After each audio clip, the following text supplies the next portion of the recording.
पर्वावर आपण एवढा मोठा कार्यक्रम आयोजित केला, एवढा मोठा कार्यक्रम सुंदर चालवला, पण निसर्ग आहे त्या निसर्गाने निसर्गाचं काम करावं. पण जिनं मुळातच तिच्या रक्तातून आपण संघर्ष शिकून आलोय, त्या संघर्षाला तिलाच शोभेल असा संघर्ष करून आपण तिच्या जयंतीचा कार्यक्रम मनाप्रमाणे अत्यंत सुंदर करणे हे आपलं प्राथमिक कर्तव्यच आहे. त्या कर्तव्याला दक्ष होऊन आपण तिला हे अभिवादन करत आहे, याच्यामध्ये आपला पुरुषार्थच आहे. का ती जन्माला ज्या दिवशी आली त्या दिवशी नियतीला वाटलं नव्हतं, जगाला वाटलं नसेल, अत्यंत सामान्य कुटुंबामध्ये पण पाटील कुळामध्ये जन्माला आले असताना सुद्धा मल्हारराव होळकरांची तिच्यावर नजर पडली आणि नजर पडल्यानंतर वयाच्या 7व्याच वर्षी जगाची राजमाता होण्याचं महत्भाग्य तिच्या नशिबाला आलं.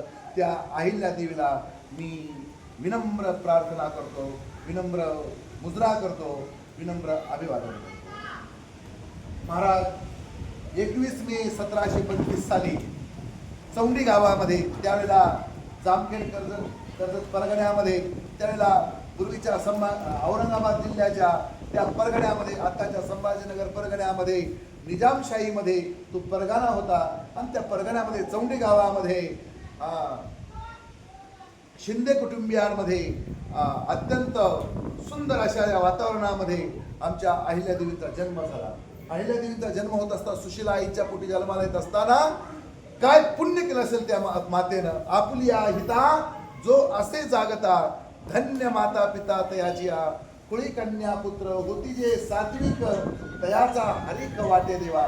अशा काशीराज भाऊच्या पोटी जन्माला येत असताना जगदंबा भवानी आईसाहेबांनंतर आपल्या कुळाचा उद्धार करण्यासाठी आईसाहेबांनी जन्म घेतला.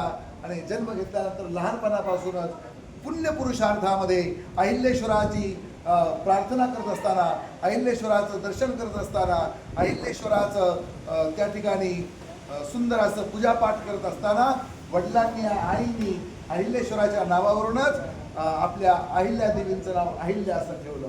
आईंचं नामकरण झालं. आणि बराचसा काळ जात असताना अगदी बाळकडू भगवंताच्या भक्तीचे, राजकारणाचे, समाजकारणाचे, आर्थिक परिस्थितीचे, त्या काळच्या तत्कालीन वातावरणाचा जर अभ्यास जर केला तर घरातून बाहेर आज वास्तविक पाहता परिस्थिती कशी असो, वातावरण कसंही असो, पण आज अपेक्षा अशी होती, ज्या अहिल्यादेवींनी आपल्या कुळासाठी, आपल्या रक्तासाठी, आपल्या वंशासाठी जो त्याग केला, जो बलिदान केला, कमीत कमी त्याची माहिती सामान्यातल्या सामान्य लोकांना माहीत असून कमीत कमी या ठिकाणी 1000-500 लोकांनी गोळा व्हायला पाहिजे होतं.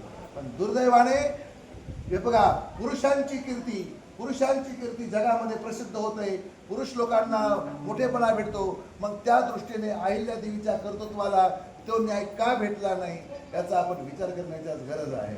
वास्तविक जर पाहिलं तर तुम्ही भारत देशामध्ये आज बद्री केदारनाथला जा, तुम्ही हिमालयामध्ये जा, तुम्ही अगदी रामेश्वरपर्यंत जा. आपला परिसर तर महाराष्ट्र त्यांची जन्मभूमीचा आहे, मध्य प्रदेश त्यांची कर्मभूमीचा आहे. पण या सगळ्या गोष्टीचा जर आपण अभ्यास केला तर आपल्या भारत देशामध्ये जेवढे राज्य आहे, जेवढे प्रांत आहे, जेवढा समाज आहे, जेवढे मंदिरं आहेत, त्या प्रत्येक रस्त्यांच्या शेकडो बावड्या, शेकडो विहिरी, शेकडो धर्मशाळा ज्या पुण्यश्लोक अहिल्यादेवीने राजमातेनं बांधल्या त्या आपल्याला विसरता येणार नाही. आणि आजही सुद्धा जर आपण सगळ्या राजवाड्यांचा विचार जर केला, अनेक कोटी रुपया कोणाला सोडायला तयार नाही. त्या काळामध्ये 16 कोटी रुपयाची स्वतःची जहागिरीमध्ये स्वतःची प्रॉपर्टी अहिल्यादेवींनी समाजाच्या कल्याणासाठी वाहून दिली. अशा एका दिव्य तेजस्वी त्यागमय मूर्तीचं चरित्र गाण्यासाठी मला तुम्ही बोलावलं, मला सार्थ अभिमान आहे. तुम्हाला काय वाटतं? आम्ही कीर्तन करावं, आम्ही प्रवचन करावं, आम्ही कथाकार आहोत. एका दिवसाचा एकमेव कार्यक्रम, त्याच्यावर एवढा मोठा अभ्यास करायचा, त्याच्यावर त्या सगळ्या जीवनचरित्राचा पट उलगडून पाहायचा. आणि ज्या ज्यावेळेस हा अभ्यास करायला मी काही पुस्तकं उचलले, काही कादंबऱ्या उचलल्या, काही जुन्या इतिहासकार लोकांचे काही त्याचे मागोवे पाहिले, त्यांच्याबद्दल त्यांनी लिहिलेले जे काही भावना पाहिल्या, अगदी टिपू सुलतानापासून तर अगदी पेशवाई गडवेपर्यंत टिपू सुलतान मिळतो अशी स्त्री मी माझ्या उभ्या आयुष्यामध्ये आजपर्यंत बघितली नाही. कदाचित मी म्हणतो जिजाबाई साहेबांनी छत्रपती शिवाजी राजांना घडवलं असेल, त्यानंतर राजगड असेल, रायगड असेल, हा कार्यभाग जर सोडला, पुण्याची जहागिरी जर सोडली, सातारा परगणा असेल, अधिकरून बंगळूर परगणा असेल, कर्नाटक प्रांत असेल, या 2 प्रांतांच्या पलीकडे जाऊन जिजाबाई साहेबांना बाकीचं फिरता आलं नाही. पण जिजाबाई साहेबांनी कदाचित तोच देह धारण करून मला असं वाटतं ना महाराज, अरे तुम्ही आज भारत देश जर हिंडायला जर गेलात, पायी जरी फिरायचं ठरलं, घोड्यावर जरी फिरायचं ठरलं, तरी पूर्ण भारत देश हिंडायला किती वर्ष आणि किती महिने लागतील याचा कुणी अंदाज घेऊ शकत नाही. पण मल्हारराव होळकर त्यांचे सासरे साहेब आजही सुद्धा त्या गोष्टीचा विचार झाला पाहिजे. आपल्या सुनेला पुढं काढण्यासाठी, आपल्या सुनेला समाजामध्ये उभं करण्यासाठी, आपल्या सुनेला माणूस म्हणून जगण्याचा हक्क देत असताना मल्हारराव होळकरांनी काय मनामध्ये आणलं असेल याचा विचार व्हायला पाहिजे. वडिलांपेक्षा मोठी भूमिका सासऱ्याची आहे. एक सासरा आपल्या सुनेसाठी काय करू शकतो हे अहिल्यादेवी आणि मल्हारराव कुणी जाणू शकत नाही, कुणी सांगू शकत नाही. आपण धनगर समाजामध्ये जन्माला आलात, तुम्ही भाग्यवान लोक आहेत. तुमच्या कुळामध्ये अहिल्यादेवी जन्माला आल्या, त्या अहिल्यादेवीच्या कुळामध्ये तुम्ही जन्माला आले. तुमचं रक्त पवित्र आहे, त्या रक्ताचा आपण त्याचा मागोवा घेतला पाहिजे. आपण एवढा मोठा कार्यक्रम करतो, त्यांच्यापर्यंत पोहोचायचं, त्यांच्यापर्यंत आमंत्रण द्यायचे, त्यांना सांगायचं, त्यांना आपण सांगतोच आहोत, आपण कमी पडत नाही. पण त्या अहिल्यादेवींचं समुचित जीवनचरित्र मला आज खूप वेगळ्या अपेक्षा होत्या. आज असं वाटलं होतं, आज जवळजवळ 8 दिवसभरपर्यंत अहिल्यादेवींचं कुडून काय आणायचं. खंडेरावांसंग लग्न झाल्यानंतर एक सासरा आपल्या मुलाची कर्तबगारी बाजूला ठेवून सुनबाईच्या हातामध्ये एवढे मोठे व्यवहार देतात, मावळ्या प्रांताचे एवढे मोठे व्यवहार देतात, कर वसुलीचे, सैन्य दलांचं कसं विश्लेषण करायचं, कसं एकत्र आणायचं, कारभार कसा करायचा, कर वसुली कशा करायच्या, या सगळ्या गोष्टींचं न्यायनिवाडा कसा करायचा, या सगळ्या गोष्टींचं ज्ञान देत असताना मल्हारराव होळकरांना आपल्या मुलापेक्षा सून मोठी वाटली. हा आपल्या समाजाच्या महिलांचा सुद्धा मोठेपणा असला पाहिजे. तुम्ही विचार करा, अहिल्यादेवींचा जन्मकाळ 1700 शतकातला आहे. 1700 शतकातला आहे. आपण 1947ला स्वतंत्र झालो. आई 1795 साली निधन झाल्या. 50-55 वर्षाच्या काळामध्ये विचार करा तुम्ही, 17वं शतक संपलं. 18व्या शतकामध्ये नानाविध वेगवेगळ्या क्रांती घडल्या, वेगवेगळ्या परिस्थित्या घडल्या. 1920 साली लोकमान्य टिळकांनी आपला भारत देश स्वतंत्र व्हावा म्हणून नानाविध क्रिया केल्या. मला एक गोष्ट बोलायची आहे, छत्रपती शिवाजी राजांनंतर इंग्रज, डच, पोर्तुगीज असतील, या लोकांनी कुठं फक्त आताच प्रवेश करायला लागले होते. राजांच्या पर्यंत कुणाही परसत्तेचं आपल्याला आक्रमण झालं नव्हतं. त्यानंतरचा काळ बदलत गेला, नानाविध फितूर झाले, नानाविध गोष्टी घडल्या गेल्या. आणि ज्यावेळेला इंदोरची महाराणीचं पद भूषवित असताना अहिल्यादेवींच्या काळामध्ये तुम्ही विचार करा, घरातील 5 कर्तबगार माणसं निघून गेली. सासरा गेला, नवरा गेला, मुलगा गेला, जावई गेला, नातू गेला. अरे घरातलं एवढं मोठं दुःख पचवून त्या बाईनं आणि स्वतःच्या 18 स्त्रिया डोळ्यासमोर सती जाताना पाहिल्या. कोण दुःख असेल त्या बाईच्या हृदयामध्ये, कोण त्याग असेल त्या बाईच्या दुःखामध्ये. शेवटच्या काळामध्ये ज्यावेळेला त्यांचे जावई वारले गेले, त्यावेळेला सांगितलं, तुम्ही मुक्ताई तुम्ही माझ्यासाठी थांबा. घरामध्ये कोणी एकही सुद्धा आपल्या वंशाचं कोणी राहिलं नाही, तुम्ही तरी माझ्यासाठी थांबा. पण आपल्या पतीच्या प्रेमास्तव, पतीच्या प्रेमावर एवढं उच्च टोकाचं प्रेम मुक्ताईनं सार्थक केलं आणि आपल्या नवऱ्याबरोबर सती गेल्या. जात, प्रांत, देश, वंश परंपरेच्या पलीकडे जाऊन एक कर्तबगार जावयाची गाठ घेतली. एका कर्तबगार युवका सगळे अहिल्यादेवीनं जात सोडून लग्न लावून दिलं आणि लग्न लावून दिल्यानंतर त्यांनी सुद्धा त्यावेळेच्या त्या काळच्या चोरांना, भामट्यांना, दरोडेखोरांना त्यांच्या नाकामध्ये वेसणी घालून अहिल्यादेवींना सहकार्य केलं. आणि त्या काळानंतर अहिल्यादेवींनी इंदोर प्रांतामधून माहेश्वरीला ज्या वेळेला हे सगळं राजधानी हलवली. मला वाटतं ना, बाहुबली पिक्चर आपण पाहिला की नाही? बाहुबली पिक्चर पाहिला का आपण? मग बाहुबली पिक्चर मध्ये चालेल, पण आपण मनाने भिजायचं नाहीये. आपण आपल्यामध्ये क्रांती तयार झाली पाहिजे. खुदी को कर बुलंद इतना, हर तहरीर से पहले खुदा बंदे से खुद पूछे की बता तेरी रजा क्या है. तुम्हाला एक सांगू का, आपण परमार्थाच्या या सगळ्या भानगडीमध्ये अलीकडच्या काळामध्ये आपण सगळीच व्यासपीठ बुळे झालेली आहेत. व्यासपीठांना बोलण्याचं तारतम्य राहिलेलं नाही आहे. व्यासपीठाला समाजाचं भान राहिलेलं नाही आहे.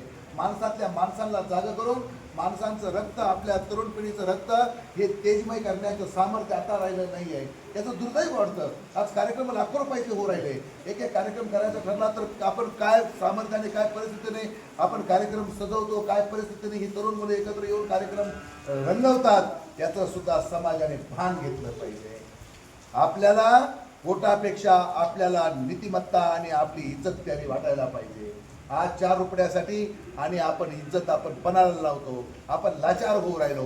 पण ती लाचारी उलटून पालटून करून राघोबाला एका शब्दात सांगितलं, मी हारले तर मी बाई माणूसच आहे, माझ्या सगळ्या बायांची फौज आहे, आम्ही हारलो तर आम्हाला कुणी काही बोलणार नाही. पण राघोबा तुम्ही जर हारले तर तुम्हाला जगात तोंड दाखवायला जागा राहणार नाही, नाक राहणार नाही. कुठल्याही प्रकारचं शस्त्र नसलता वेळेवर निर्णय घेण्याची बुद्धिमत्ता ज्या मातेला प्राप्त होते, त्या मातेची जयंती साजरी करण्यासाठी, त्या मातेचा जन्मोत्सव साजरा करण्यासाठी 300 वर्षानंतर आज आपल्याला ती संधी प्राप्त होऊ राहिली. आपण भाग्यवान आहे. पाऊस आला म्हणून काय झालं, वादळ आलं म्हणून काय झालं, हे होणारच आहे. हा निसर्ग आहे, त्यानं पडावा हा त्याचा धर्म आहे. आणि त्याही कठीण परिस्थितीमध्ये आपण उभं राहून तिला न्याय देणं हे आपलं प्रथम कर्तव्य आहे, ती आपली जबाबदारी आहे. तुम्ही विचार करा महाराज, वयाच्या 7व्या वर्षी 1925 साली त्यांचा जन्म झालेला आहे. 31 मे 1925 साली अहिल्यादेवींचा जन्म झाला. आणि त्यानंतर अवघ्या 7 वर्षामध्ये, 7 वर्षाचं वय असताना ही मुलगी महादेवाच्या मंदिरामध्ये जाते. महादेवाच्या मंदिरामध्ये जाऊन लोकांना दान धर्म करते, लोकांना अन्नदान करते, सगळ्या समाजाचं व्यवस्थापन करते.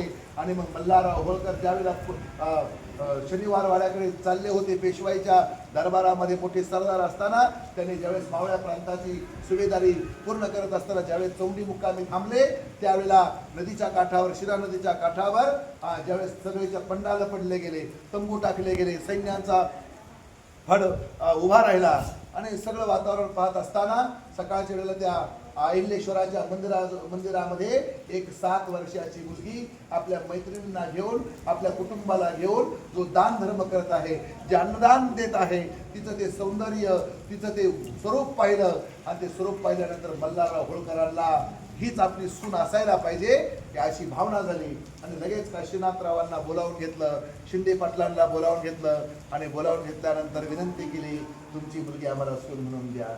मी गावचा एक सामान्य पाटील आहे, एक सामान्य माणूस आहे. एवढ्या मोठ्या आणि त्या मल्हाररावांचं मोठं नाव ऐकून पाटलांच्या मनामध्ये आनंद झाला. ही चालून आलेली संधी डवलायची नाही. या आविर्भावामध्ये लग्न ठरवलं गेलं आणि बोलणी चालणी झाल्यानंतर लग्न शनिवार वाड्यामध्ये पुण्या या ठिकाणी पेशवाईच्या दरबारामध्ये ते करायचं असं ठरलं गेलं. सुयोग्य मुहूर्तावर सगळीच्या सगळी वरात बिराड वगैरे बांधून पुण्यामध्ये ज्यावेळेस ही सगळी मंडळी गेली, साक्ष आहे शनिवार पेठेमध्ये, शनिवार वाड्यामध्ये, पुणे प्रांतामध्ये अहिल्यादेवींचं आणि खंडेराव महाराजांचं लग्न झालं. आणि त्यावेळेला खंडेराव महाराजांचं आणि अहिल्यादेवींचं बालवयातच लग्न झालं. वयाच्या 8व्या वर्षी अहिल्यादेवींचं लग्न झालं. लग्न झाल्यानंतर काळ उलटत चालला होता.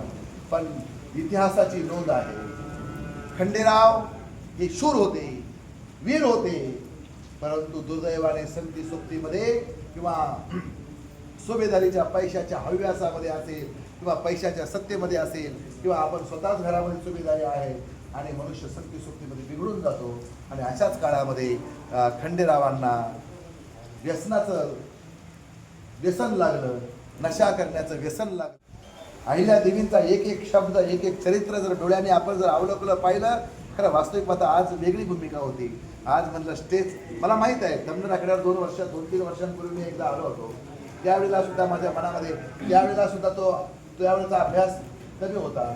आजही पण 5-6 दिवस अभ्यास करत असताना पण ज्या वेळेला असं वाटलं की ज्या अहिल्यादेवींच्या पूर्ण चरित्रावर अभ्यास करत असताना असं वाटलं आपण ज्याप्रमाणे ज्ञानेश्वर महाराज असतील, तुकाराम महाराज असतील, आपल्या संत परंपरेचे जेवढे साधू संत असतील यांच्यापेक्षा अहिल्यादेवींचं साधूपणा, अहिल्यादेवींचं संतत्व, अहिल्यादेवींचं कार्य फार मोठं आहे. हे पाहिल्यानंतर, हे अनुभवल्यानंतर निश्चितपणे डोळ्यामध्ये पाणी आल्याशिवाय राहत नाही. आपण त्या कुळामध्ये जन्माला आलोय साहेब, आपण त्या कुळामध्ये वाढू राहिलोय. तुम्ही तरुण पिढीनं, तुमच्या तरुणांनी एवढा मोठा कार्यक्रम या ठिकाणी राबवला ना, चला ठीक आहे, काही हरकत नाही. यावेळेला पाऊस आला काही हरकत नाही. आणि खरं वास्तविक पाहता आपला जो 7 ते 8चा जो टाइम आपण ठेवला होता ना, त्या टायमात आपण जर थोडं कंबर बांधलं असतं तर निश्चितपणे आपल्याला चांगला फळ भेटलं असतं. पण सगळे आपल्याला वाटतं शेतकरी लोक आहेत, गायागुरे पिळायचे असतात, सगळं आहे. त्या सगळ्या गोष्टींचा आपणही बोध घेतला पाहिजे, काही हरकत नाही. पण तुम्ही विचार करा महाराज, 18 स्त्रिया डोळ्यासमोर सती गेलेल्या पाहिल्या, 5 माणसं, म्हणजे तुम्ही विचार करा ना महाराज.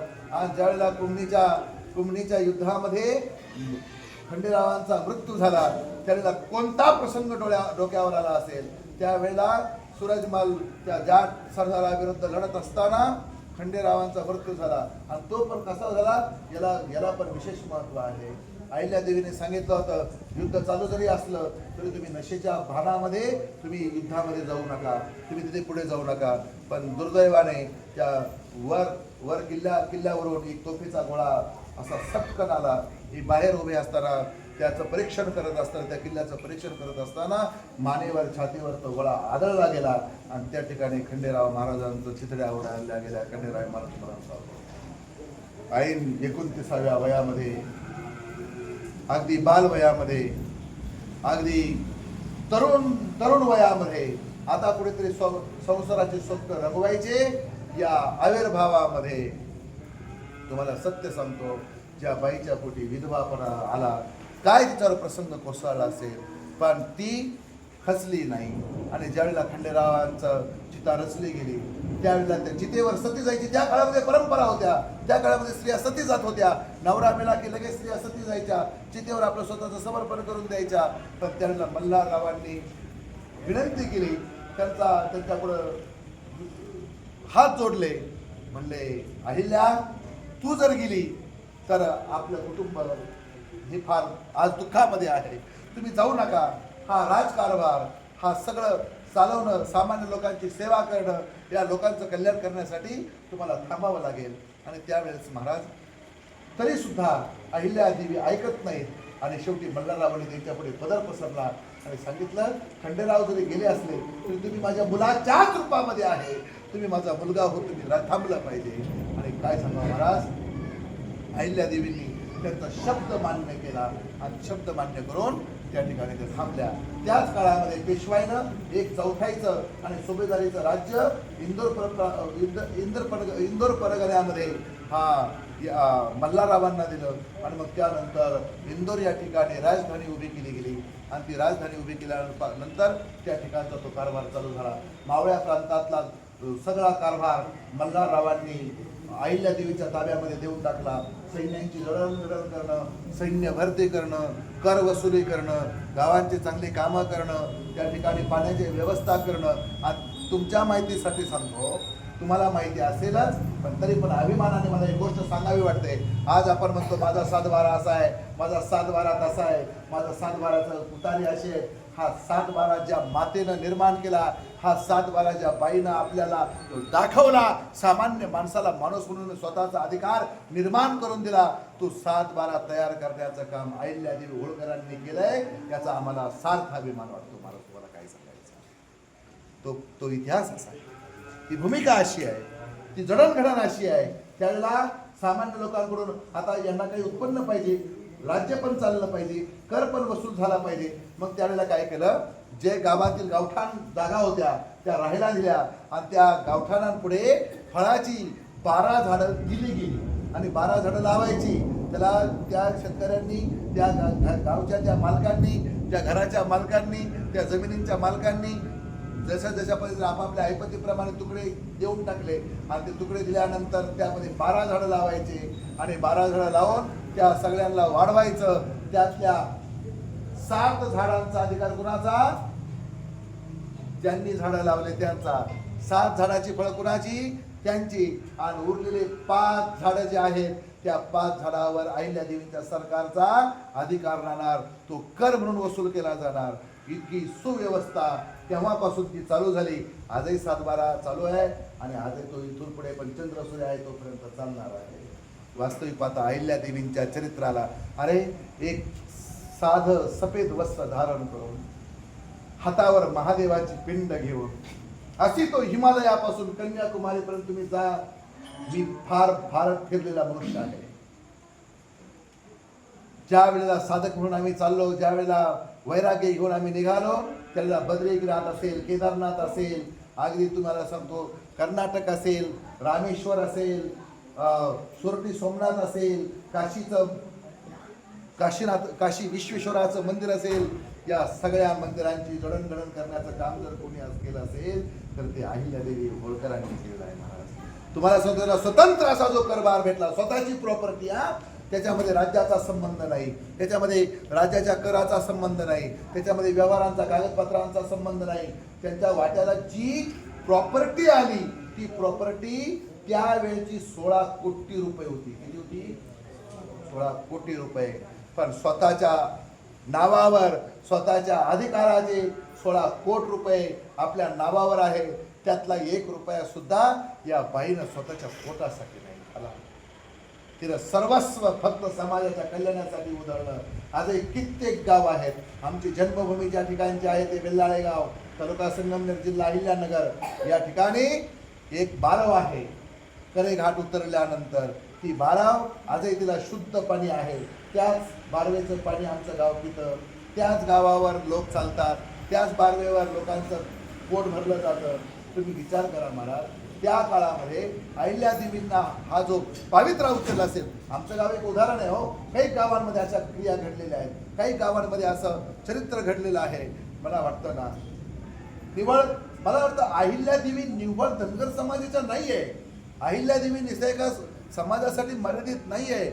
अहिल्यादेवी कोण आहे हे ज्यावेळेस तळागाळातल्या सर्वसामान्य माणसांना कळेल ना, त्यावेळेला त्यांना वाटेल अहिल्यादेवी हा विश्वमाता होत्या, त्या राजमाता होत्या, त्या कर्मयोगिनी होत्या, त्या पुण्यश्लोक होत्या. तुम्ही विचार करण्यासारखी गोष्ट आहे.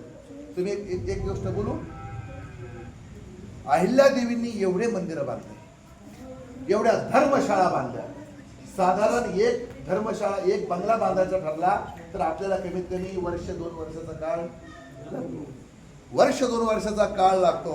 एक काम चालू केल्यानंतर पुढच्या कामाचं व्यवस्थापन कसं करायचं याचं काय नियोजन असेल. मग तुम्ही विचार करा साहेब, ज्या वेळेला अहिल्यादेवींनी एक काम चालू केलं असेल, एक कामाची कुदळ मारली असेल, त्या प्रत्येक कामावर अहिल्यादेवी गेले असतील की नाही एकदा तरी. आणि त्या ठिकाणी ती कुदळ मारून ते काम पूर्णत्वाला नेऊन त्या कामाचं कसं संगोपन करायचं. तुम्हाला माहिती आहे, मोहम्मद गझनीनं ज्यावेळेला सुरती सोमनाथावर 18 वेळेला स्वाऱ्या केल्या, सोमनाथ लुटून नेलं, त्यावेळेला काय काय काय परिस्थिती असेल त्या समुद्राच्या काठावर, काय वातावरण असेल त्या समुद्राच्या काठावर. पण त्यावेळेला सुरती सोमनाथाचं शिवलिंग अगदी मंदिरामध्ये मोहम्मद गझनीनं प्रवेश करण्याच्या अगोदर त्या सेवक लोकांनी, त्या ब्राह्मण लोकांनी, त्या काळच्या त्या अहिल्यादेवींच्या सगळ्या सेवक मंडळी, विश्वासू सेवक मंडळींनी ते काढलं आणि अशा एका पवित्र ठिकाणी ठेवलं, गुप्त ठिकाणी ठेवलं. आणि मग त्यानंतर ज्या वेळेला पुन्हा ते मंदिर बांधलं गेलं, त्याचा जीर्णोद्धार केला गेला. त्या जीर्णोद्धार केल्यानंतर डॉक्टर राजेंद्र प्रसादांनी सुद्धा त्यानंतर जीर्णोद्धार केला. आजचा काळ जर आपण पाहिला तर सोन्याने मढलेलं सुरती सोमनाथाचं मंदिराचं ऐश्वर पुन्हा उभा करून देण्याचं काम जर कुणी केलं असेल तर ते काम आमच्या अहिल्यादेवी होळकरांनी. त्याचा आपल्याला अभिमान वाटला पाहिजे. 55 वर्षाच्या काळामध्ये या बाईनं स्वतःचा प्रपंच असा पाहिलाय डोळ्यासमोर. आपला सासरा गेला, अगोदर नवरा गेला, मग 1765-66च्या काळामध्ये मल्हारराव होळकर सुद्धा गेले. आणि त्यावेळेस ते गेल्यानंतर इंदोर प्रांतातील त्या गादीवर अहिल्यादेवी होळकरांचा महाराणी म्हणून राज्याभिषेक झाला. आणि राज्याभिषेक झाल्यानंतर तुम्ही एक विचार करा ना, ज्या अर्थी अहिल्यादेवी आशितो हिमालयापासून रामेश्वरपर्यंत धर्मशाळा बांधतात, आशितो हिमालयापासून रामेश्वरपर्यंत मंदिरं बांधतात, घाट बांधतात, बारवा बांधतात, विहिरी बांधतात, तिथे शेतकऱ्यांना नानविध आपापले व्यवस्था निर्माण करून देतात. याचा अर्थ सर्व भारत त्यांनी स्वतःच्या झेंड्याखाली, स्वतःच्या आधिपत्याखाली आणला नसेल का? मग त्यावेळेला डच कुठे गेले होते, त्यावेळेला पोर्तुगाल कुठे गेले होते, त्यावेळेला इंग्रज कुठे गेले होते. तुम्हाला एक गोष्ट सांगतो की तुम्ही चांगल्या वृत्तीनं जर ऐकली, तुम्ही जर भावनेनं जर ऐकली तर तुम्हाला राजमाता अहिल्यादेवी काय आहे हे समजल्याशिवाय राहणार नाही. एक ठीक आहे, या वर्षीचा आपला कार्यक्रम लाईटीमुळे म्हणा, निसर्गामुळे म्हणा, आपण याच्यामध्ये जरी कमी पडलो तरी पुढच्या वर्षी आपण हाच कार्यक्रम भव्य आणि दिव्य रूपामध्ये नक्की करण्याचा प्रयत्न करू. आता जयंती झाली आहे, पुण्यतिथीला अजून एक वेगळा आणखी मोठा कार्यक्रम करू. पण तुमची तडफड पाहिल्यानंतर, तुमचं मनातील भावना पाहिल्यानंतर, तुमचं कार्य पाहिल्यानंतर मला बाळासाहेब पेरणे आमचे भैया साहेबांनी मला फोन केला. म्हणे महाराज तुमचा कार्यक्रम तरुण आखाड्यावर आहे, आम्ही असं पाहिलं, आम्ही असं स्टेटसला पाहिलं. मग तिथे आपली व्हिडिओ शूटिंग आपल्या ते कार्यक्रम ध्वनी चित्रफितेमध्ये आणायची आमची इच्छा आहे, काय करायला पाहिजे? म्हणजे तुम्ही एक संदीप दादांना फोन करा, सिराज दादांना फोन करा, त्यांचं थोडी चर्चा करून घ्या. आणि त्यानंतर त्यांनी त्या गोष्टीला पाठिंबा दिला. आणि त्यांचं आमचे पत्रकार साहेब, आमचे बाळासाहेब पेरणे पाटील सुद्धा अत्यंत इतकं प्रेम त्यांचं माझ्यावर आहे. परिसरामध्ये कुठे आल्यानंतर ते पिता पुत्र दोघेही जण माझ्यावर नितांत प्रेम करून एक चांगले विचार पुढे आणण्याचा प्रयत्न करतात. कोण महाराज लोक असे आहेत हो का ते अशा एखाद्या चांगल्या चरित्रावर समाजापुढे काहीतरी मांडायचा प्रयत्न करतात? कुणाला काही घेणं देणं नाही आहे. फक्त गावच्या 4 लोकांना बाबूराव म्हणायचं, आपली तळी भरून घ्यायची, पाकाटणसाठी कार्यक्रम करायचे. मुक्तानंद स्वामींचा तो धर्म नाही. आपल्याला त्यावेळेला फक्त माझ्याकडून आपल्या सप्त्यामध्ये कार्यक्रमाला यायला जास्त घाई गडबडीमध्ये अर्धा 1 तासाचा उशीर झाला. त्यामुळे त्यानंतर त्या कार्यक्रमाला मला तुम्ही परत बोलावलं पण नाही, काही हरकत नाही. मी नाराज होणारातला मनुष्य नाही. फक्त माझी तडफड फक्त एकच आहे, माझी तळमळ एक आहे. ज्या कार्यासाठी तरुण पिढी लढते आहे. आताचा येणारा काळ फार भयंकर आहे. आज तुम्हाला माहीत आहे डिझेल 100 रुपये झालेला आहे, पेट्रोलचा भाव आणखी वेगळाच आहे. येणारी 3ऱ्या महायुद्धाची परिस्थिती फार बिकट होणार आहे. तुम्हाला एक माहीत आहे, पानिपतचं 3रं युद्ध ज्यावेळेस झालं ना, त्यावेळेला लाखो सैनिक मारलं गेलं, लाखो सैनिक कापून टाकलं गेलं, हजारो बांगड्या फुटल्या गेल्या, हजारो स्त्रिया विधवा झाल्या, कित्येक सती गेल्या. अशाही कठीण परिस्थितीमध्ये लाखो समाज बर्बाद झालेला असताना सुद्धा अगदी शून्यातून पुन्हा एक राज्य उभं करणं एवढं सोपं होतं. तरी सुद्धा त्या बाईनं 3 ते 3.5 वर्षाच्या काळामध्ये परत माणसातला माणूस जागा केला आणि परत हिंदवी स्वराज्य छत्रपती शिवाजी राजांनी बांधलं, ते पुन्हा उभा करून दाखवलं. हे सामान्य लोकांचं काम आहे. याला देवाचे अंश लागतात. देवाचं राज्य जर उभं करायचं असेल तर तुम्हाला स्वतःला देव व्हावं लागेल. तुम्हाला भगवान शंकराची पूजा करायला जायचं असेल तर तुम्हाला अगोदर स्वतः शिव व्हावं लागेल. तुम्हाला एखादी क्रांती करायची असेल तर लहरों से डरकर नौका पार नहीं होती और कोशिश करने वालों की कभी हार नहीं होती. फक्त स्वतः self confidence and big vision is success in our life. स्वतःचे माणसाचे संकल्प मोठे असले पाहिजे, माणसाची स्वतःची धारणा मोठी असली पाहिजे. मला काहीतरी कर्तबगारी करून दाखवायची, मी आहे कोणतरी, मी कोणतरी आहे. हा मागोवा जर घेतला तर विश्वास करा महाराज, स्वतःचा मुलगा ज्या वेळेला भरगाव वेगाने इंदोरच्या रस्त्यांवरून भरगाव वेगाने चाललेला आहे, त्या रथाच्या खाली एक वासरू मरण पावलं, एक वासरू उडवलं गेलं त्या रथानं. आणि ज्यावेळेस ते रथानं उडवलं गेलं, अहिल्यादेवींना ही बातमी कळाली की आपल्या मुलाकडून रथाच्या भरगाव वेगामध्ये वासरू मरण पावले का काहीच. त्यावेळेला अहिल्यादेवीने त्यांच्याच बायकोला विचारलं, म्हटले एखाद्या आईचं लेकरू मारलं गेलं, त्या मारणाऱ्याला काय शासन केलं पाहिजे? त्यांची बायको काय म्हटली, त्या माणसाला मृत्यूदंड दिला पाहिजे. अहिल्यादेवींचा पोटचा गोळा एकुलता एक. तरी सुद्धा महाराज त्या बाईनं न्यायप्रिय या न्यायदेवतेनं त्यांना पण रथाच्या खाली द्यायचं, हत्तीच्या पायाखाली द्यायचं हे लगेच फरमान काढलं. फरमान काढल्यानंतर त्यांचे हातपाय बांधले गेले. हातपाय बांधले गेल्यानंतर त्या रथाला कोण चढणार आहे त्याच्यावर? एका आई समोर आपल्या तिच्याच मुलाला मारायचं, कोण करणार आहे रथावर? कोणी त्या रथाचं सारथी व्हायला तयार नाही. शेवटी अहिल्यादेवी स्वतः त्या रथावर चढल्या आणि स्वतः रथावर चढून आपला पोटचा पोरगा समोर आहे, त्याचे हातपाय बांधले गेलेले आहेत. काय निर्धार असेल, काय कठोर वृत्ती असेल त्या बाईची. आणि त्यावेळेला तो रथ हाकायला सुरुवात केली. सगळेजण विरोध करत होते, आई तुमच्या मुलाला मारू नका, असं करू नका, तसं करू नका, चुकलं असेल क्षमा करा, वासरू तर होतं, असं तसं. पण ती गाय ते पाहत होती सगळं. त्या गायला कोण बुद्धी झाली असेल? लोक म्हणतात जनावराला काय कळतं? जनावराला सगळं कळतं. जनावर फार फार फार बुद्धिमान असतात. आमचे माणिक महाराज होऊन गेले, माणिकगिरी महाराज, ताराभास्कर, वरवंडीला त्यांची समाधी झाली. त्या माणिकगिरी महाराजांच्या दिंडीमध्ये एक जावळी राहायचा आणि त्या जावळ्याच्या गळ्यामध्ये तुळशीची माळ राहायची आणि त्या तुळशीची माळ राहत असताना तो एकादशीचं व्रत करायचा. मग एकादशीला काय खायचं? मग एकादशीला तो शेंगदाणे खायचा, मुंगफली शेंगदाण्याचे ते शेंगा खायचा, त्यानंतर फळं खायचा, ऊसाचा रस प्यायचा. याचा अर्थ आहे माणसाने ठरवलं तर काही पण घडू शकतं. ती गाय शेवटी त्या रथाच्या पुढे आडवी आली, ती गाय मागे सरकेना, शेवटी तिची भावना अहिल्यादेवीच्या लक्षात आली, सगळ्या प्रजेच्या लक्षात आली आणि शेवटी प्रजा म्हटली, आई साहेब ती गायच म्हणत आहे तर तुमच्या मुलाला तुम्ही मारू नका म्हणून. आणि मग त्या गायीची भावना पाहून अहिल्यादेवी खाली उतरल्या आणि मग पोटच्या मुलाचे दोरखंड सोडले आणि मग दोरखंड सोडल्यानंतर त्यांना सोडलं, त्यांना माफ केलं. इतकी न्याय कठोर देवता अहिल्यादेवी होळकर साहेब, एवढं सामान्य नाही. आणि ज्या वेळेला मुलीचं लग्न करायचं ठरलं, मुक्ताईचं स्वयंवर करायचं ठरलं, त्यावेळेला मुलगा आपल्या मुलीचं लग्न करायचं, कुणाला द्यायचं म्हणून त्यांनी कोणत्या राजाचा मुलगा नाही पाहिला, कोणा सुभेदाराचा मुलगा नाही पाहिला. त्यावेळेला इंदोर प्रांतामध्ये ज्या वेळेला ह्या घटना घडल्या, मल्हारराव गेले, त्यानंतर नवरा गेला, घरामध्ये नानाविध अडचणी तयार झाल्या, सगळं वातावरण एका बाईच्या ताब्यात सत्ता आणि एका बाईच्या ताब्यातली सत्ता म्हणजे कोण मानतं, एका बाईच्या ताब्यातली सत्ता म्हणून काय काय कुणाला गरज आहे. आणि ही बातमी पेशवाईमध्ये राघोबांना कळाली आणि ज्यावेळेला राघोबांना कळाली त्यावेळेला राघोबांनी चढाई करायची, इंदोर प्रांत संपून टाकायचा, आपल्या ताब्यात घ्यायचा असं ठरल्यानंतर त्यावेळेला सैन्य घेऊन ज्यावेळेला राघोबा निघाले, मी आत्ताच सांगून गेलो, त्यावेळेला अहिल्यादेवींना ही बातमी कळाली.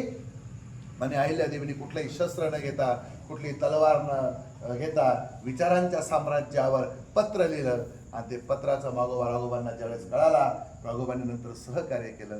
तुम्हाला सांगू ना महाराज, आपल्या भारतीय संस्कृतीमध्ये राजमाता जिजाबाई, झाशीची राणी लक्ष्मीबाई आणि त्या पाठोपाठ आमच्या पुण्यश्लोक अहिल्यादेवी जन्माला आल्या.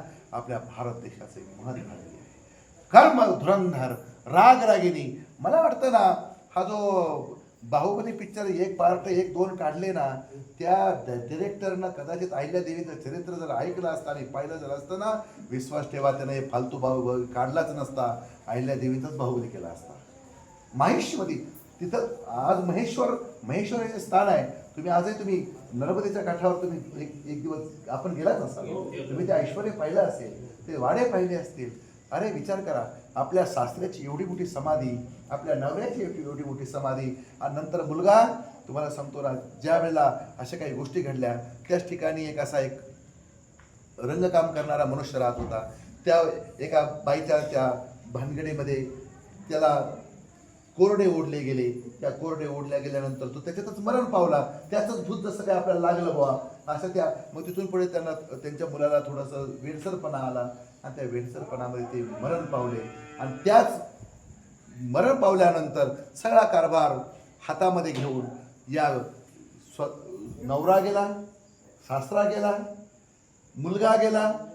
अशाही कठीण परिस्थितीमध्ये जिनं स्वतःचं ऐश्वर उभं केलं, सर्व प्रजेचं कल्याण करण्यासाठी कंबर कसली, त्या राजमाता अहिल्यादेवींना न्याय भेटणं आज कर्मप्राप्त आहे.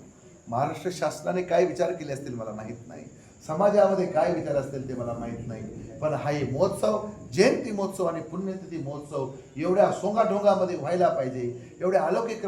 मग मी आल्या ते सुंदर ते छत्रपती राजांचं एक गाणं होतं, त्याच्यावरच ते गाणं उभं केलं. मला खूप आनंद वाटला.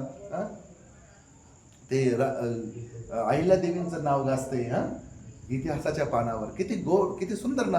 असं पण नुसतं ते महोत्सवापुरतं ते नाही राहिलं पाहिजे. आपल्या प्रत्येकाच्या घरामध्ये अहिल्यादेवींचा फोटो लागला गेला पाहिजे. आपल्या प्रत्येकाच्या घरामध्ये आजची ठीक आहे, काही हरकत नाही, कार्यक्रम असतात, निसर्गाने आपल्याला थोडी साथ दिली नाही म्हणून आपण कमी पडलो. पण मी 7 वाजताच देशवंडीमध्ये आलो होतो. 15 भाऊला फोन केला, म्हटलं 7:30ला चालू करायचं. मला वाटलं होतं कमीत कमी 7:30 वाजेपर्यंत आल्यानंतर या ठिकाणी आपल्या धनगर समाजाला अहिल्यादेवींचं महत्त्व कळेल, कित्येक लोक इथे गोळा होतील. पण दुर्दैवाने तसं काही घडलं नाही. का घडलं नसेल याचा आपण विचार केला पाहिजे. अरे जिच्या खुळामध्ये आपण जन्माला आलो तिचा. आणि एक काम करूया आपण, अहिल्यादेवींचं चरित्र आहे ना, छोटे खाली एक 10-25 पानांचं कवे ना, आपण एवढा खर्च करतोय की नाही. चला, मी त्याच्यामध्ये काही पैसे घालतो, तुम्ही काही पैसे घाला. आपण अहिल्यादेवींचं एक चांगलं पुस्तक तयार करू, चरित्र पुस्तक तयार करू, जन्मापासून तर शेवटच्या टोकापर्यंतचं. आणि आपण सामान्यातील सामान्य आपल्या आपल्या समाजाला, नानाविध समाजांपर्यंत आपण ते पुस्तक देण्याचं कमीत कमी 10,000 प्रती आपण छापू. अहिल्यादेवी 10,000 लोकांना कळतील की नाही. आपण छोटंसं रोपटं लावूया. इवलेसे रोप लाविले द्वारी, त्याचा वेलो गेला गगनावरी. मोगरा फुलला, फुले विचिता ती बहरू कली आशाला. अशा अहिल्यादेवींचं काम जर पाहिलं तर एका मिनिटामध्ये, 1 तासाच्या व्याख्यानामध्ये, 2 मिनिटाच्या प्रवचनामध्ये अहिल्यादेवी सांगण्या इतक्या सोप्या नाहीत. पण अहिल्यादेवी जर आपण समजून घ्यायचा जर विचार केला आणि तुम्हाला ती धारणा चांगली आलेली आहे. तुम्ही मला बोलावलं, तुम्हाला असं वाटलं असेल की महाराज, चला एक महाराज आहेत, आपण व्याख्यान ठेवू, अहिल्यादेवीबद्दल 2-5 मिनिटं बोलतील. पण तुम्हाला खरंच सांगतो, मी 8 दिवसभरपर्यंत अहिल्यादेवीला शोधतोय, पण अहिल्यादेवी मला फक्त 15 मिनिटं सापडल्या. अहिल्यादेवीला जर 1 तास जर मला शोधायचं असेल, 1 तास सांगण्याइतकं जर शोधायचं असेल, तर मला अहिल्यादेवीला अजून समजून घ्यावं लागेल. कोण ही बाई, कोण, काय असेल हिचं ताकद.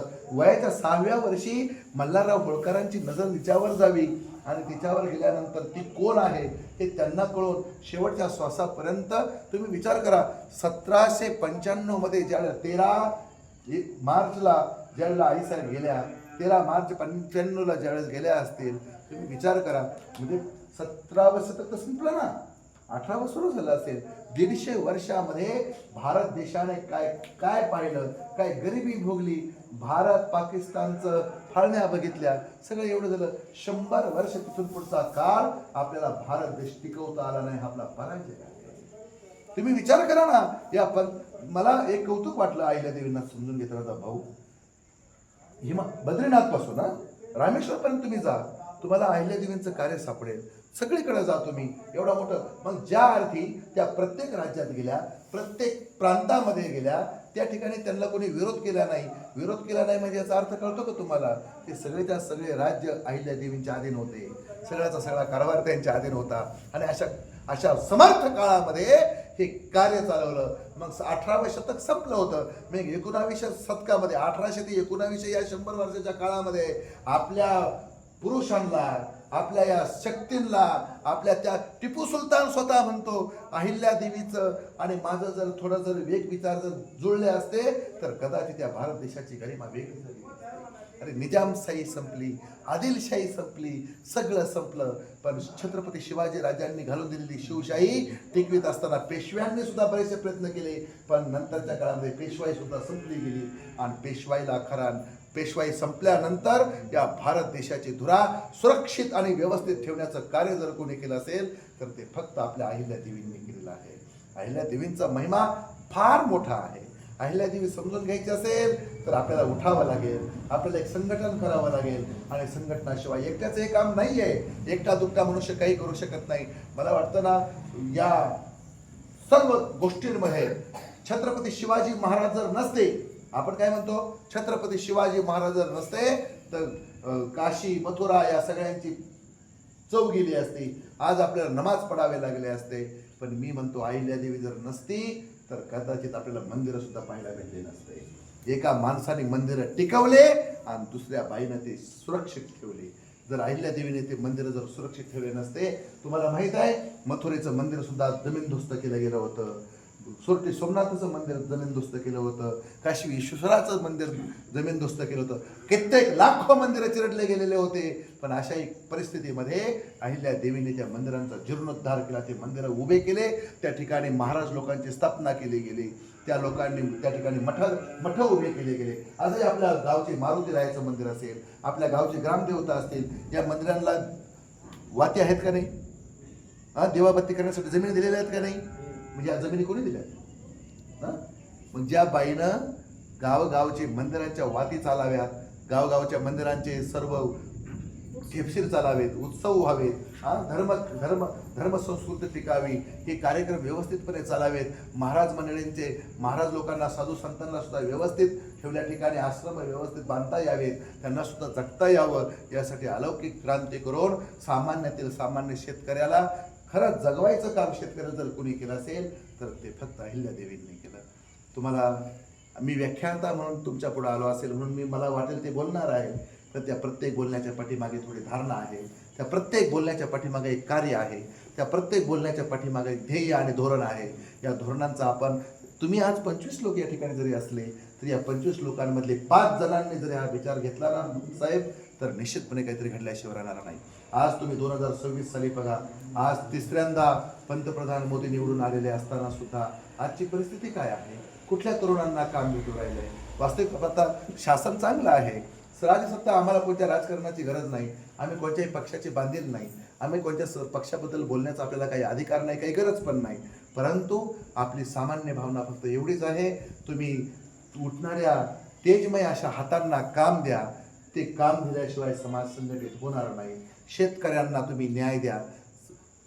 छत्रपती शिवाजी म्हणत होते, जे बसलेले आहेत त्यांना उठवलं पाहिजे, जे उठलेले आहे त्यांना चालायला लावलं पाहिजे, जे चालणारे आहेत त्या प्रत्येक चालणाऱ्या हाताला आपण काम दिलं पाहिजे. आणि ते कामच आज भेटून नाही राहिलंय. त्या कामाला आज गंमतच राहिली नाही. आणि याचा परिणाम काय होणार आहे माहिती आहे? आता दरोडे वाढणार आहे, आता चोऱ्या वाढणार आहे, आता सामाजिक वातावरण बिघडणार आहे. आता तरुणांना जर कामच, ते गुंड होणार आहेत ना, ते तरुण दरोडेखोर होणार आहेत, ते चिडखोर होणार आहेत, ठिकठिकाणी दंगली होणार आहेत. या सगळ्यांची उत्तरं शोधण्याचं आता वेगळी गरज झालेली आहे.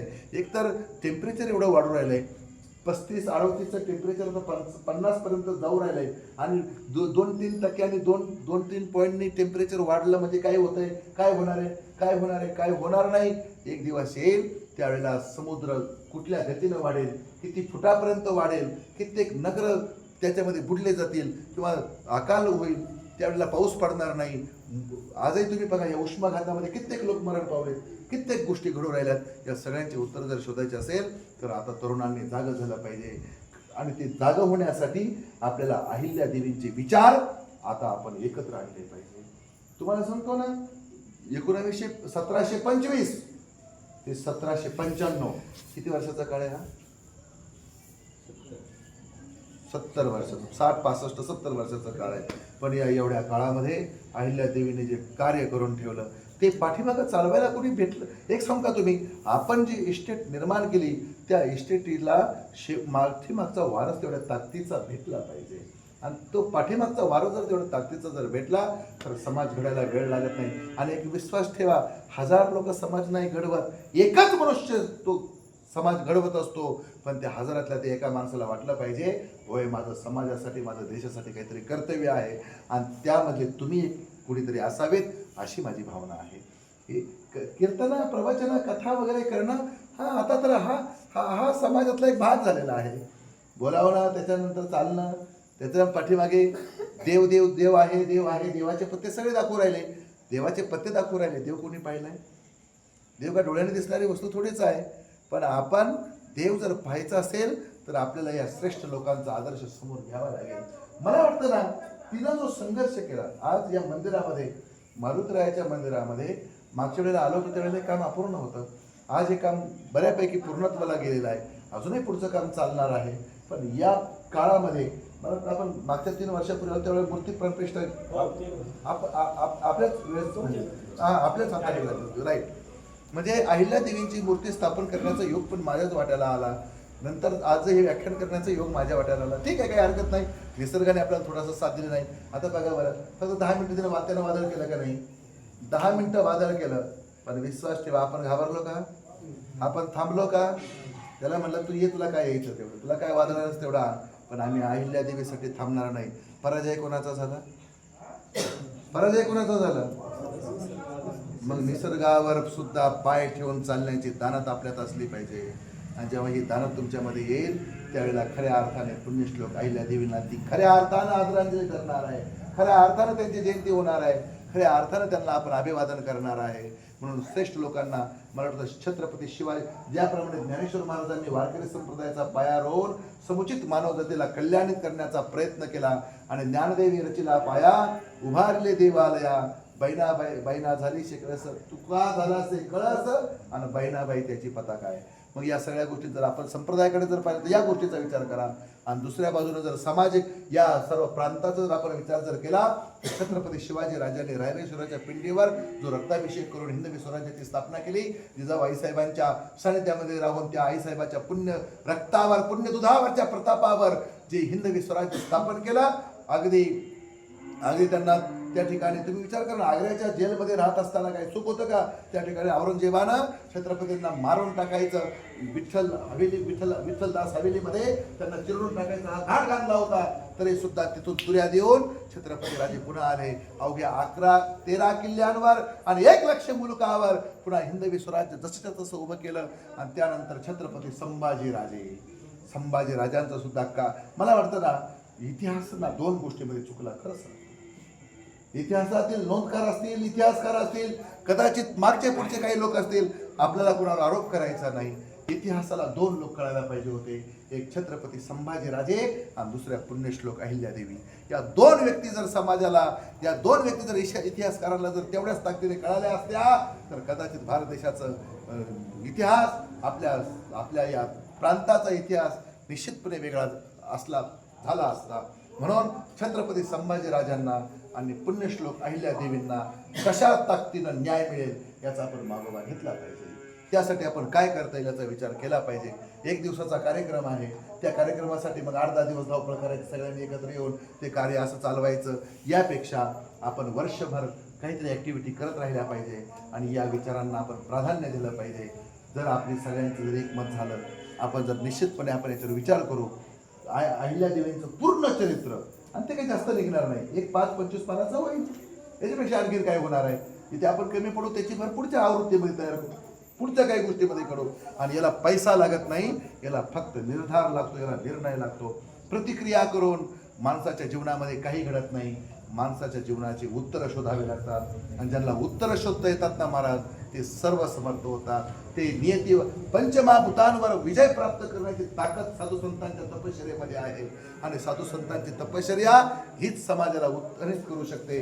म्हणून साधू संतांची तपश्चर्या आणि पतिव्रतेंचा धर्म या मातेला जेवढा पोषित होईल, साधू संतांची तपश्चर्या ही खत आहे. आणि या पुण्यश्लोक अहिल्यादेवींसारख्या सतींचं, या पतिव्रतेंचं, त्यांचं प्रेमाचं, भक्तीचं पाणी या समाजाच्या कल्याणासाठी हे चालणार आहे. तुम्ही आजही विचार करा ना महाराज, हे बांध असतील, आज गावचे गावठाणं असतील, ह्या शिवा असतील, हे जेवढ्या शिवा आहेत ना साहेब, हे जेवढं सगळं तलाठी ऑफिस असतील, ग्रामपंचायतीचे जेवढे म्हणून काही जे म्हणून आज महसूल विभाग आहे, या महसूल विभागाला ठीक करण्याचं काम त्या काळामध्ये अहिल्यादेवींनी केलं. आणि तेच काम दुरुस्त करण्याची आता खरी वेळ आहे.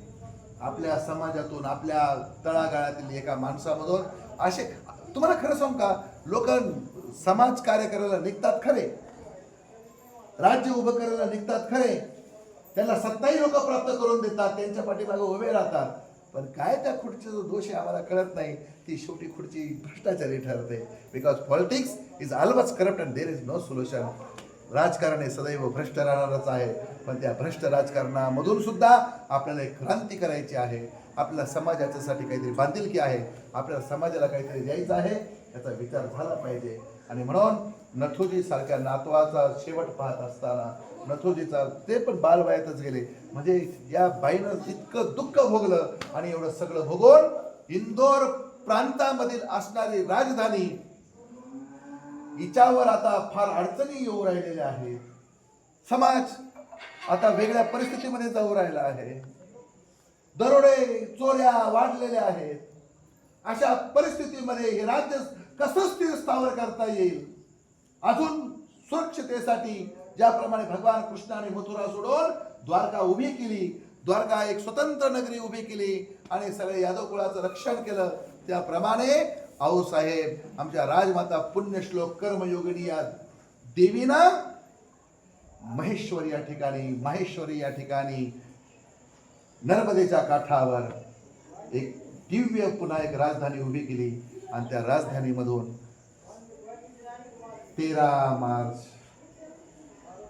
1795 साली ही भगवती आदिमाया शक्ती, ही महाकाली, महालक्ष्मी, महास्वरूप भगवती जगदंबाई साहेब, ज्याप्रमाणे चंडमुंडाला मारण्यासाठी, चंडमुंडाचा विध्वंस करण्यासाठी जगदंबा भवानी जे शक्ती स्वरूप प्रगट केलं होतं, ते शक्ती स्वरूप महेश्वर या ठिकाणी समाधिस्थ झालं.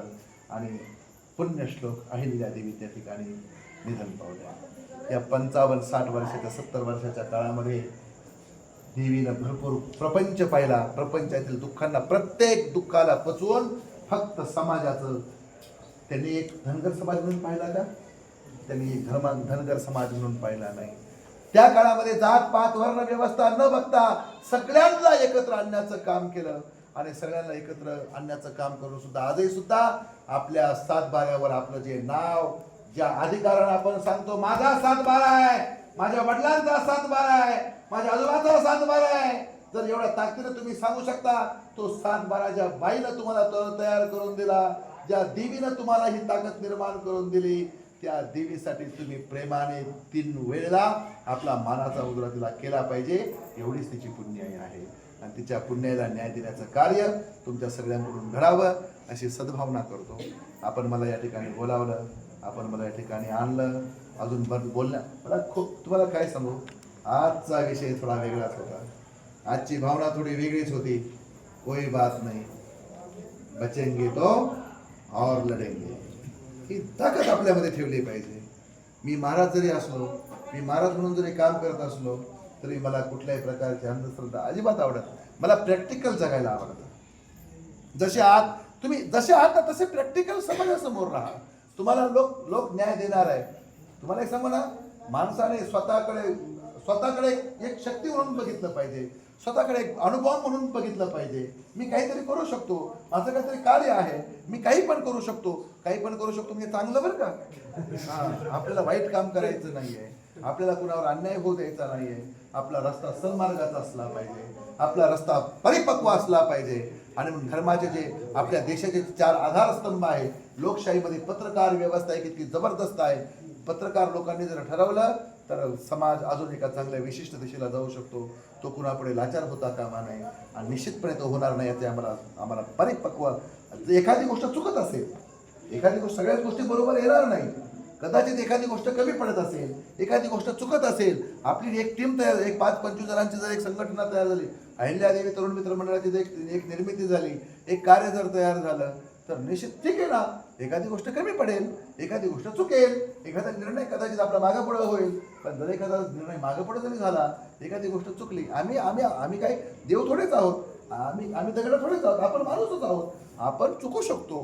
पण चुका दुरुस्त करण्याचं काम समाजाने साधुसंतांना पोटात घातलं पाहिजे. साधुसंतांनी पण विशाल अंतकरणाने समाजाचं कल्याण करण्यासाठी त्याग केला पाहिजे. आपण त्यांना घेऊन चाललो पाहिजे. अशा सद्भावना एकमेकांमध्ये तयार झाल्या पाहिजे. पैसा हा त्याचे गौण उत्तर असू शकतं, पैसा हे त्याचं साधन असू शकतं, एखादं काम असू शकतं, पण पोटासाठी आणि स्वतःचा स्वार्थ करण्यासाठी आपण पाकिटं गोळा करणं आपला धर्म नाहीये.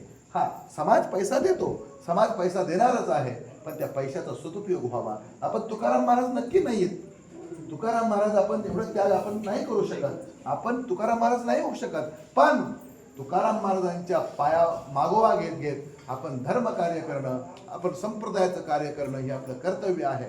आणि ते कर्तव्य होत असताना आपल्याला कोणाच्या धर्माचा विरोधही करायचा नाही, पण एखादा जर आपल्या धर्मावर आरोप करत असेल, एखादा जर आपण आक्षेप येत असेल आणि त्या प्रत्येक कुणाही माणसाला जगण्याचा अधिकार जर सापडत नसेल तर आपण त्याबद्दल आपण उभे राहिलं पाहिजे, आपण त्या गोष्टीचा निर्णय घेतला पाहिजे.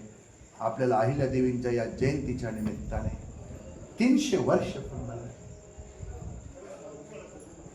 1725 2025 2026 चालू आहे. 300 वर्षभर पर्यंत ज्या अहिल्यादेवींचं नाव स्वर्गाच्या सिंहासनावर सूर्याच्या तळपत्या तेजावर प्रगट होत आहे, घुमटत आहे, तेच नाव चंद्र सूर्य आहे. तोपर्यंत असंच टिकून राहू आणि देवीचं कार्य, अहिल्यादेवींचं पुण्यश्लोके कार्य वाढत राहू. आणि यासाठी त्यांनी जे बारवा बांधून ठेवलेले असतील, आपण एक टीम तयार करूया आणि त्या टीममधून महिन्यातील 4 महिन्यातील 1 दिवस का होईना असा काढायचा. चला बरं, आपण अहिल्यादेवींचं अमुक ठिकाणी एक काम आहे तर आपण त्या ठिकाणी जाऊ. त्या ठिकाणी एखादी बारव जर घाण असेल, एखादं मंदिर घाण असेल, त्यांची धर्मशाळा घाण असेल किंवा तिथं काही अस्वच्छता झाली असेल, चला 1 दिवस आपण मस्त एक पिकनिक म्हणून काम करायचं. हे घरचे डबे घेऊन जायचे, मस्त एक 4-5 तास सेवा करायची आणि ती सेवा करून आपण हे कार्य करायचं. पण ते कार्य करत असताना अगोदर आपलं घर स्वच्छ झालं पाहिजे, त्यानंतर आपली गल्ली स्वच्छ झाली पाहिजे, आपलं गाव स्वच्छ झालं पाहिजे, आपली मन स्वच्छ झाली पाहिजे आणि तळागाळामध्ये ही मन स्वच्छ होऊन आज आपण आहे त्या प्रसंगामध्ये. बरं तुम्ही आता म्हटले होते आपण अर्धा तास थांबू, डीजेची गाडी येईल, पुढं काय करायचं म्हणून थांबायचं नाही. जो थांबला तो संपला आणि म्हणून थांबायचं नाही. आपल्याला धावायचं आहे, आपल्याला पळायचं आहे आणि पळत पळत आपल्याला आपल्या समुचित देशाचं, समाजाचं आणि आपल्याला आपल्या भारत देशाचं कल्याण करायचं आहे. आपल्याला त्याची सेवा करायची आहे. आणि ज्या दिवशी आपण मरो ना त्या दिवशी आपल्याला वाटलं पाहिजे 100 साल की जिंदगी जीने की कोई जरूरत नहीं है, 100 साल की जिंदगी जीने की कोई जरूरत नहीं है, एक पल की जिंदगी, एक दिन की जिंदगी ऐसी जीनी है कि लोग तुम्हें 100 साल तक याद रखे. म्हणून पुण्यश्लोक अहिल्यादेवीने जे कर्तबगारी केली, जे अलौकिक कार्य केलं, त्या कार्याला पुन्हा मी अभिवादन करतो. आणि आपण मला या ठिकाणी व्याख्यान करण्याची संधी निर्माण करून दिली, अहिल्यादेवींचं चरित्र गाण्याची मला या ठिकाणी सुव्यवस्था निर्माण करून दिली, त्याबद्दल मी तुमच्या सगळ्यांचे जाहीर आभार मानतो. आणि या कार्यक्रमाला सुद्धा आपण काय बोललोय, मी काय बोललो हे मला पुन्हा ऐकायला आमच्या बाळासाहेब पत्रकारांनी, पेरणे साहेबांनी आणि आमच्या भैयादादांनी दोघे बाप लेख आहेत. अशाही परिस्थितीमधून त्यांनी अत्यंत कठीण परिस्थिती येऊन आपल्याला हा कार्यक्रम पुन्हा ऐकायला, लोक या कार्यक्रमाला आपल्याला प्रतिसाद देणार आहेत. वादळ असताना सुद्धा, लाईट नसताना सुद्धा पुण्यश्लोक अहिल्यादेवींचं कार्य आपण करून दाखवलं, आपण त्यांचं हे काम करून दाखवलं, आपण त्यांचा कार्यक्रम करून दाखवला. आणि हे दाखवण्याचं दानत आणि ती ताकद आमच्या तमन राखाड्यावरील सर्व अहिल्यादेवींच्या सगळ्या या बछड्यांना, या लेकरांना पुण्यश्लोक अहिल्यादेवीने निर्माण करून दिलं. हीच ताकद अशीच आपल्यामध्ये येत राहो आणि त्या ताकदीनं अहिल्यादेवी पुण्यश्लोक अहिल्यादेवी होळकरांच्या या जयंतीला आणि आपल्या पुढे येणाऱ्या पुण्यतिथीला सुद्धा असेच भव्य दिव्य कार्यक्रम वाढत राहो. फक्त या कार्यक्रमामध्ये अटी 2 आहेत, कुठल्याही प्रकारचं व्यसन आणि नशा होऊ द्यायची नाही. या नशेपायी त्यांनी त्यांचा मुलगा संपवला, त्यांचा मुलगा त्यांना सोडून गेला, नातू सोडून गेला, एवढं सगळं. आणि व्यसन, शिवजयंतीला सुद्धा कुठले व्यसन नाही झालं पाहिजे. आणि आज सुद्धा 31 मे त्याच जागतिक या कार्यक्रमांवर हा कार्यक्रम या ठिकाणी गोड, मला इतका अभिमान आहे या गोष्टीचा. फक्त तुम्हाला एकच विनंती आहे, जिथे जिथे आपल्याला हे काम करायचे आहे त्या ठिकाणी कुठल्याही प्रकारचे व्यसन नाही झालं पाहिजे, कुठल्याही प्रकारचा धांगडधिंगा नाही झाला पाहिजे. ते कार्य होत असताना, मिरवणुका होत असताना आपला लोकांनी आदर्श घेतला पाहिजे. असं तुम्हाला खंडेरायाच्या भंडाऱ्याची आण आहे, तुम्हाला अहिल्यादेवीच्या पुण्यश्लोक त्या पतिव्रता धर्माच्या तेजाची आण आहे. आपल्याला समाज घडवायचा आहे, आपल्याला समाज पुन्हा एकदा उभा करायचा आहे, समाज बिघडू द्यायचा नाही आहे. आणि त्या समाजाला घडवण्यासाठी आपण हातात हात देऊन आपण पुन्हा एकदा उभे राहू आणि हातात हात देऊन अहिल्यादेवींचं हे चरित्र तळागाळातील माणसांपर्यंत कसं पोहोचवता येईल यासाठी आपण काहीतरी निर्णय घेऊ, काहीतरी घाट बांधू.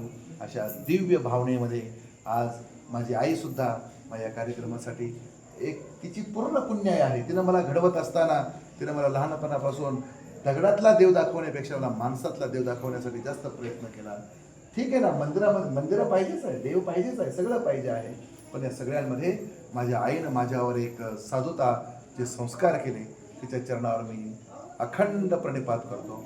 आणि पुन्हा एकदा ज्या जगदंबा भवानी आदिशक्तीनं, माझ्या अहिल्यादेवीनं ही आपल्याला ताकद निर्माण करून दिली आणि तिला आपल्यामध्ये मला तुमच्यासमोर आणण्याचा तिनं घाट घातला. आणि तुम्ही सुद्धा मोठ्या प्रेमाने, मी पण म्हटलो आपण आहे या परिस्थितीमध्ये कार्यक्रम करू, आहे या परिस्थितीमध्ये कार्यक्रम आपण करीत असताना आपल्याला जी सिद्धी मिळाली तिच्याच पुन्हा एकदा दिव्य चरण कमलावर मी अभिवादन करतो. आणि तिच्या जयंतीला, ती ज्या कुटुंबात जन्माला आली त्या शिंदे परिवाराला मी अभिवादन करतो, चौंडी गावाला अभिवादन करतो. आणि त्या चौंडी गावाच्या परस्पर्शाने पुणे झालेल्या त्या मातीतून आमच्यासारखा तबला राखाडा असेल, अधिकृत परिसर असेल, जेवढे म्हणून आज या ठिकाणी कार्यक्रम महाराष्ट्रामध्ये, महाराष्ट्राच्या बाहेर जेवढे कार्य घडत असतील त्या प्रत्येक कार्यक्रमाला मी हार्दिक शुभेच्छा देतो आणि माझ्या वाणी या ठिकाणी पूर्णविराम करतो. रामकृष्ण हरी, रामकृष्ण